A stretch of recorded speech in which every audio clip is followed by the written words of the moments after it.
अस्सलाम वालेकुम dear students, कैसे आप सब लोग। हमारी आज की वीडियो का टॉपिक है वेव फंक्शन। क्वांटम मैकेनिक्स में वेव फंक्शन क्या होता है और वेव फंक्शन से हम क्या रिप्रेजेंट करते हैं and why it is so important in quantum mechanics. तो बच्चों, सबसे पहले हमें यह देखना होगा कि वेव्स जो होती हैं वो किसी भी ऑब्जेक्ट की ऑसिलेशन से पैदा होती हैं। तो किसी भी वेव की वेव इक्वेशन लिखने के लिए किसी भी वेव का वेव मोशन डिस्क्राइब करने के लिए हमें जरूरत होती है उसकी वेव इक्वेशन लिखने की। तो वेव इक्वेशन लिखने के लिए हमें जरूरत होती है वेव फंक्शन की। अगर हम कुछ मैकेनिकल वेव्स की एग्जांपल लें, लेट्स सपोज हमारे पास अगर एक रोप है, एक स्ट्रिंग है, और उस स्ट्रिंग का एक एंड हम दीवार से बांध दें और दूसरे एंड को हाथ में पकड़ के ऐसे जोर जोर से अगर हम उसे मूव करवाएं तो उसमें वेव्स पैदा होंगी। अब उस वेव का जो वेव फंक्शन है उसको हम लिख सकते हैं कुछ इस तरह से, y is equal to Y naught sine omega T plus five. अब इसमें ये जो इक्वेशन है इसे हम कहते हैं वेव की डिस्प्लेसमेंट इक्वेशन। इस इक्वेशन को यूज करके हम वेव इक्वेशन लिखते हैं, ठीक है जी। इसी तरह से जो इलेक्ट्रोमैग्नेटिक वेव्स हैं वो प्रोड्यूस होती हैं इलेक्ट्रिक फील्ड और मैग्नेटिक फील्ड की ऑसिलेशन से, ठीक है जी। तो उनका जो वेव फंक्शन है वो हम कैसे लिखते हैं। इलेक्ट्रिक फील्ड में दो कंपोनेंट्स होते हैं, इलेक्ट्रोमैग्नेटिक वेव्स में एक इलेक्ट्रिक फील्ड कंपोनेंट होता है और एक मैग्नेटिक फील्ड कंपोनेंट होता है। तो इलेक्ट्रिक फील्ड कंपोनेंट और मैग्नेटिक फील्ड कंपोनेंट, इनकी ऑसिलेशन से प्रोड्यूस होती हैं इलेक्ट्रोमैग्नेटिक वेव्स। तो हम इसको लिख सकते हैं E is equal to E naught sine omega T plus five, और सिमिलरली हम मैग्नेटिक फील्ड के लिए लिख सकते हैं B is equal to B naught sine omega T plus five. पिछले लेक्चर्स में हमने पढ़ा है कि जो मटेरियल पार्टिकल्स हैं they can behave like waves. Electron can behave like wave, photon can behave like wave, all other material particles can behave like waves. और उसके लिए हमने एक डी ब्रॉय हाइपोथेसिस भी पढ़ा है पीछे हमने, और उन पार्टिकल्स के साथ जो पार्टिकल्स जब मूव करते हैं तो वो बिहेव करते हैं एज अ वेव, उनके साथ जो वेव एसोसिएटेड होती है उसकी वेवलेंथ भी हमने डी ब्रॉय रिलेशन से स्टडी की है, ठीक है जी। And that is lambda is equal to H over P. इसमें वेवलेंथ है, ये प्लैंक्स कांस्टेंट है, और पी लीनियर मोमेंटम है। तो अब यहां पर हम एक ऐसा वेव फंक्शन इंट्रोड्यूस करवाना चाहते हैं जो मटेरियल पार्टिकल्स के साथ जो एसोसिएटेड वेव होती है उसको डिस्क्राइब करे।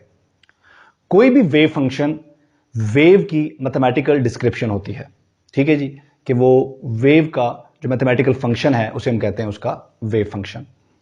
तो मटेरियल्स के साथ जो वेव एसोसिएट होती हैं उनके लिए भी हमें एक वेव फंक्शन की जरूरत है।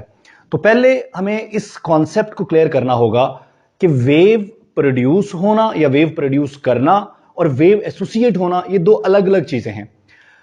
जब पार्टिकल ऑसिलेट करते हैं दे प्रोड्यूस वेव्स, लाइक आपने वेव ऑन अ रोप देखी, इस तरह आपने वाटर सरफेस के ऊपर वेव्स देखी होंगी, ठीक है जी। तो उसमें जो वाटर मॉलिक्यूल्स हैं वो अपनी मेन पोजीशन के अराउंड ऑसिलेट करते हैं जिससे वाटर वेव्स पैदा होती हैं। इस तरह साउंड वेव्स भी एयर मॉलिक्यूल की ऑसिलेशन से प्रोड्यूस होती हैं, ठीक है जी। इसी तरह जो इलेक्ट्रोमैग्नेटिक वेव्स हैं वो इलेक्ट्रिक और मैग्नेटिक फील्ड की ऑसिलेशन से पैदा होती हैं।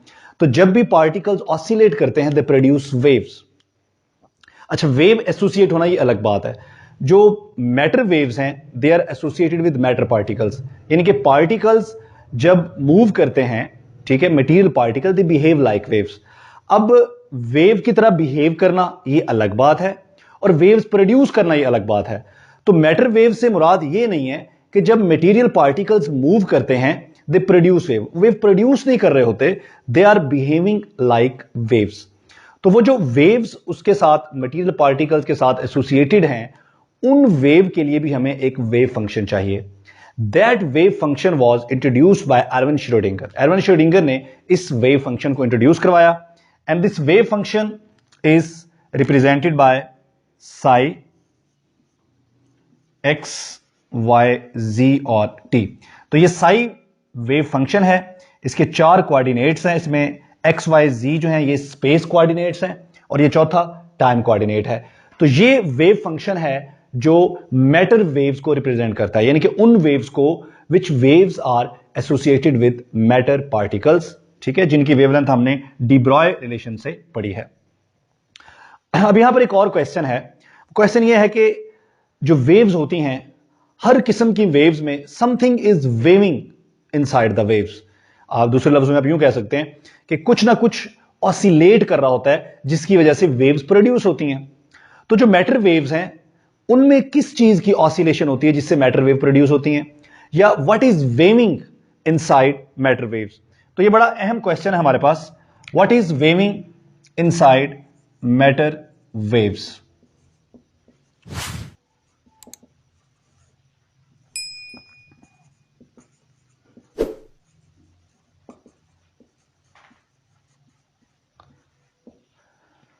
What is waving inside matter waves, ठीक है जी। अब श्रोडिंगर ने क्या किया, उसने वेव्स की मैथमेटिकल डिस्क्रिप्शन या वेव फंक्शन को इंट्रोड्यूस करवाया, लेकिन ये जो मैटर वेव्स हैं इनके अंदर क्या ऑसिलेट कर रहा होता है। जिस तरह इलेक्ट्रोमैग्नेटिक फील्ड में electric field and magnetic field oscillate कर रही होती हैं, तो यहां पर क्या ऑसिलेट कर रहा है जिसको हम वेव का नाम दे रहे हैं, ठीक है। या दूसरे लफ्जों में what is waving inside a matter wave. तो इसका आंसर दिया सबसे पहले मैक्स बॉर्न ने।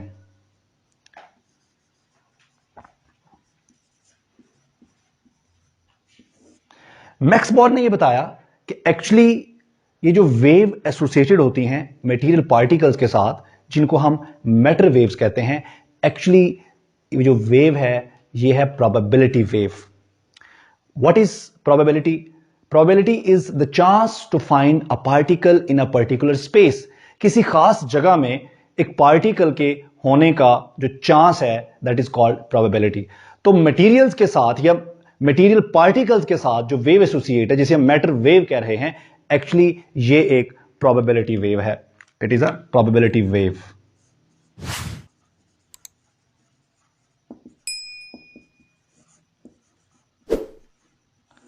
अच्छा जी, अब ये प्रोबेबिलिटी वेव एक्चुअली हमें ये बताती है कि जिन पोर्शंस में या जिन जगहों पर पार्टिकल्स के पाए जाने का चांस ज्यादा है, उसके पाए जाने की प्रोबेबिलिटी ज्यादा है, वहां पर वेव का एम्पलीट्यूड ज्यादा होगा, और जहां पार्टिकल के पाए जाने की प्रोबेबिलिटी कम है वहां पर वेव का एम्पलीट्यूड कम होगा। हम इस एग्जांपल से इसको समझ सकते हैं। लेट्स सपोज हमारे पास ये एक प्रोबेबिलिटी वेव है, ठीक है जी। It's looking something like a diffraction pattern. तो यहां पर हम एक एग्जांपल लेते हैं जी। हमारे पास लेट्स सपोज ये एक बॉक्स है,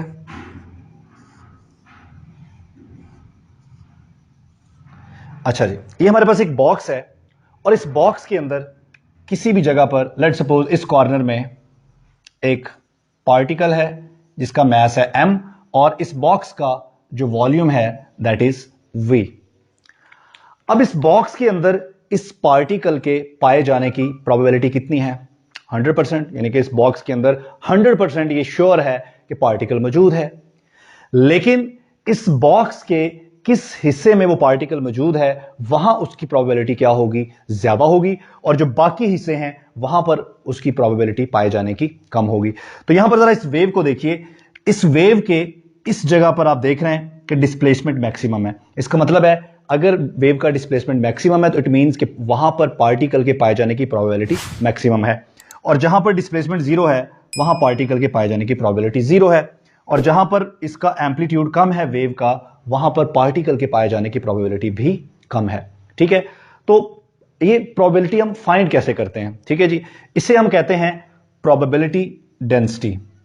अगर हम इस वेव फंक्शन का स्क्वायर लें तो इसे हम कहते हैं प्रोबेबिलिटी डेंसिटी, और अगर इस बॉक्स में पार्टिकल मौजूद है तो प्रोबेबिलिटी डेंसिटी का जो स्क्वायर है it should be equal to 1। इसका मतलब है कि 100% ये श्योर है कि पार्टिकल इस बॉक्स में है, और अगर इस बॉक्स में ये पार्टिकल नहीं होगा तो फिर इसकी जो प्रोबेबिलिटी डेंसिटी है वो क्या होगी? जीरो होगी, ठीक है। बिल्कुल आप ऐसे समझ सकते हैं कि जैसे हम एक घर में हैं, ठीक है जी, और जिस रूम में हम हैं ठीक है। अब उस पूरे घर में हमारे पाए जाने की प्रोबेबिलिटी क्या है? 100% है, 1 है, यानी कि हम उस पूरे घर में मौजूद हैं।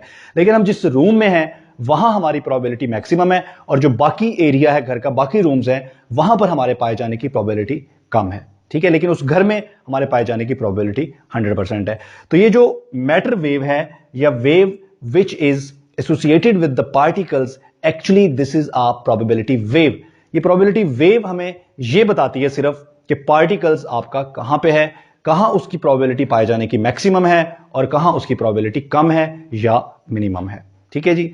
तो इसके साथ ही हमारा वेव फंक्शन का लेक्चर खत्म हो गया। Thank you, Allah Hafiz.